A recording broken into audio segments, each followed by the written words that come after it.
Hey everyone, welcome to Friday's edition of One Single Story. It's our last day talking about Ecclesiastes. I'm with Sheryl Daughety and Alyssa Bream. We're in Ecclesiastes chapter 11, and this is a fairly short chapter. And it says, "Send your grain across the seas, and in time profits will flow back to you. But divide your investments among many places, for you do not know what risk might lie ahead. When clouds are heavy, the rains come down. Whether a tree falls north or south, it stays where it falls. Farmers who wait for perfect weather never plant. If they watch every cloud, they never harvest. Just as you cannot understand the path of the wind or the mystery of a tiny baby growing in its mother's womb, so you cannot understand the activity of God who does all things. Plant your seed in the morning and keep busy all afternoon, for you don't know if profit will come from one activity or another, or maybe both." Um, he he gives some instances. He talks about dividing your investments up because bad times come. You don't want to lose everything. He talks about farmers who wait for the perfect time, often don't do anything. And he says, plant your seed in the morning and then go do other work. Be productive elsewhere. Don't just wait on it to come up, because you don't know which one's going to bring you the most profit. One of the most difficult things in life is to be consistent even in bad times. How can we be consistent even when times are difficult? I think that is a learned trait. I don't think we expect kids to be consistent in things that they do as they are learning. I don't think we should expect, I'll say, baby Christians, like people who've recently come to the faith, to be consistent in those things. I think it's a learned thing. One of the podcasts that we recorded, I went home and was talking to Tyler about what was I forget like a really simple English word right now. But we were talking about like the tenacity, I think, is, and about how I was like, we could have applied and gone to Spain in this other way with, and if, and he was like, you know what? But that's something you learn throughout life. You aren't born with that tenacity. You aren't born with the ability to be able to do hard things consistently. So I think you learn that by doing it. So I don't know if there's a great answer. I think that that's true. And I also think it helps if you learn to keep whatever your end goal is in mind. Because, nobody, let's say, for instance, like an Olympic athlete, they don't want to get up and do that every day. They Mm-hmm. don't. The crazy time that they spend preparing for that. But I think in that particular example, they just keep in mind what their ultimate goal is and what you have to do every day in order to make that happen. It's true with so many things in our life. I think it could be said for parenting. It could be said for whatever job you're in. You're not going to love every part of your job every day. It can be said for your marriage. You're not always on cloud nine. Difficult times, I'm sure they affected me differently when I was younger. No question about that. Mm-hmm. I don't have any doubt about that. I have struggled as an adult watching specifically my kids when they get thrown off of track. Something comes along and it looks like, it derails them.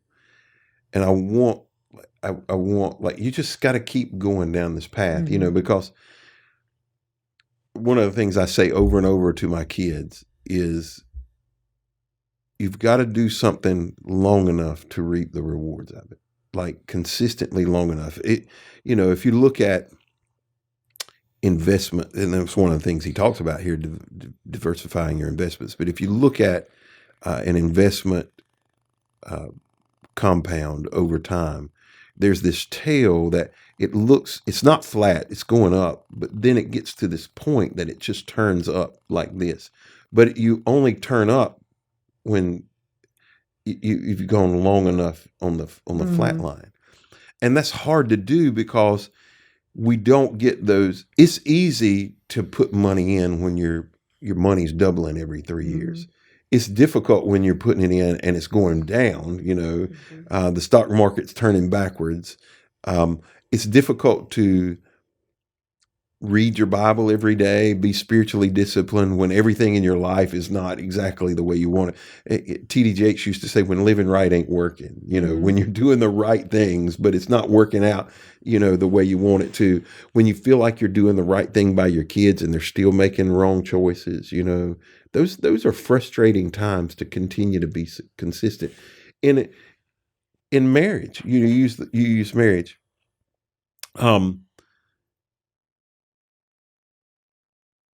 Doing the right thing when they're doing the wrong thing. And I don't mean like being faithful when they're committing adultery. Like I don't, it's not even that drastic. When they've got an attitude, you don't get one. That's hard to do, Yeah. right? I mean, it's hard to be consistent, but or when you feel like, okay, I'm making changes and it's not being noticed. Mm-hmm. They're not paying attention. I'm not getting credit for it. So forget it. I'm just going to do what I want to do. I think those are how do you learn them? You said it's not something you're born with. How do you teach people consistency? How do you learn consistency? Because I know people who never learn it. I think a lot of it is learned through the hard times when you aren't consistent and you're able to reflect enough and see that there were things you did, even if other people were involved, there were things that you did in that situation that weren't right and that you could have done differently, and you're able to make those changes. I know that's how sometimes has worked in my life. Do you feel comfortable giving an example? No. Okay, that's fine. That's fine. I mean, because often these changes are personal. Right. They're extremely personal. Yeah, I get that. Yeah. Well, I'm thinking of something that's not necessarily personal, but something I was thinking through the other day. I do a lot of yard work and I love growing things. And last year I had moved these trees that had sprouted in different parts of our yard to the back part of our yard where I want some to grow that is the driest, sandiest land you've ever seen in your life. And so last year, we don't have a water hose that'll reach that far. So I watered and watered and watered these trees. And I think I planted 5. And I went back this year to replant some of them. And I was watering the one out of the 5 that survived last year. And I just started thinking about it. And I thought, it looked dead for a long time. And if I had just decided I was going to stop, I just kept watering all of them in the hopes that one of them at least would sprout back, maybe all of them. And I'm going through the same process again this year. But it actually made me think of things that the Bible tells us about the seeds that we plant and the seeds that get watered, and how we just have to do whatever our job is that God's given us to do, and He's gonna work everything else out. Mm-hmm. And I just thought about what a season we're in right now, even in our kids' ministry, and how you teach these kids, you talk about things, and they act like they're not listening to a darn thing that you're saying, just like parents feel when they try to talk to them about a lot of the same things. But we have a handful of kids that are going to get baptized this time around. And it just made me think about how if we so easily give up on the things that look like they're not bearing fruit, then we're going to give up on a lot of things that could bear a lot of fruit later on in our lives. Mm-hmm. And that we do have to just, like Alyssa said, choose to be consistent and keep that end goal in mind, and just pray that what you're doing is going to be enough to make it happen. Yeah, because he uses the word here. If he says, if you wait for perfect weather, you're never going to plant. If you watch every cloud, you're never going to harvest. And just not often perfect conditions for anything. That's the hardest verse for an Enneagram 1. What's it? Oh, yeah. Waiting for things to be perfect. Yeah. Well, my daughter asked me the other day, she's like, how did you know when it was the right time to have kids? And I said, there wasn't a right time. We just said, this is it, and we're going to have to pray that everything works out. Because she was just talking about feeling financially prepared, being at the right age and what your job situation is. Anybody that was prepared to have kids is a liar. I mean, that's my, You'd be 85. Well, you still ain't prepared then. Yeah. I mean, because you can't keep up with them. Mm-hmm. Because there's so many financial implications, relational implications. There's so many things that you can be better prepared, maybe. Sure. But I haven't met the prepared person. But is there a place in your life you wish you had been more consistent when you were younger? Like if you go back, obviously you might change 1,000 things, but if there's one thing you could wish you'd be more consistent at,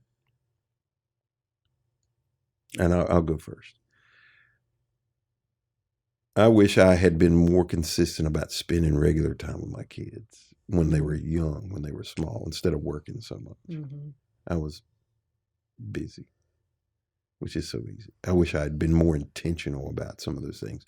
We did big things, but I just wish I'd been more intentional about it. I could go back and change that. And the one thing I think I would change is a family dinner. Like every day we would eat together. That would be the change if I drilled it right down. Right. We do family dinners, and right now it's chaos. Beyond chaos. Yeah. Yes. I think I mentioned being an Enneagram 1 and wanting everything to be perfect. Like the times when I was scared to do some of the film projects that I wish I would have been able to do when I was younger. Like you felt like you didn't know enough? Because I felt like I didn't know enough, and I felt inadequate. And then I saw people who I knew more than getting farther than me. I'm like, why are they able to? And then it's like, because should have taken tried. some chances They tried out there and done some things differently. And yeah, that's maybe one area where I wish I would have. Random. Do you think the perfectionist keeps you from taking risk? Generally, probably yes. I would say that's not an unfair assessment. I don't know. There's a lot more nuance to it, but yeah. I mean, it's but not. I think that's overly simplified. right. Yeah. Right. But I think that definitely plays a part. But just think, you moved halfway across the country to this little town you really had no connection to. Yeah. No, I mean that we was pretty took brave. risks in other ways, but I think there was enough times when I did take risks and it didn't work out that I was like, okay, well, I'm not going to keep pushing that, maybe that's not the right time or whatever. And just should have kept pushing, maybe. Cheryl? What was the question? Is there something, one thing you wish you could go back and be more consistent at? Probably when I was a teenager, being more consistent with keeping in touch with the 2 living grandparents I still had at the time, because I still saw them often because I came home often, but I didn't, especially the grandparent who lived next door to us and that I absolutely adored growing up. I wish that I had made even more of an effort to keep a close relationship with them, because they passed away when I was in my early 20s. My son yesterday just asked me, like, if you could get anything back from your childhood, what would it be? And I said, my grandparents. And that's really kind of sums up what this book is about. Looking back, I wish I'd have done this differently. And the best advice the best advice we could get would be, as a 15, 20-year-old, to read these Proverbs and Ecclesiastes together and then make some applications. When I was listening to some teaching on this as I was preparing, the interesting thing was the guy said he was like, you have to earn the right to read Ecclesiastes to actually understand it. It's something that you only really understand after you've gone through a really hard time. Oh, I would agree. I would say there's a lot of truth to that. Yeah. And so I think some of the things that we've talked about this week, with COVID and some of those issues, have made me really appreciate my time in the book, this time through, that I maybe haven't in the past. Well, thank you for joining us this week on One Single Story. We hope you'll be back with us next week. I think it's Song of Solomon, right? I bet we're going to be on that one together.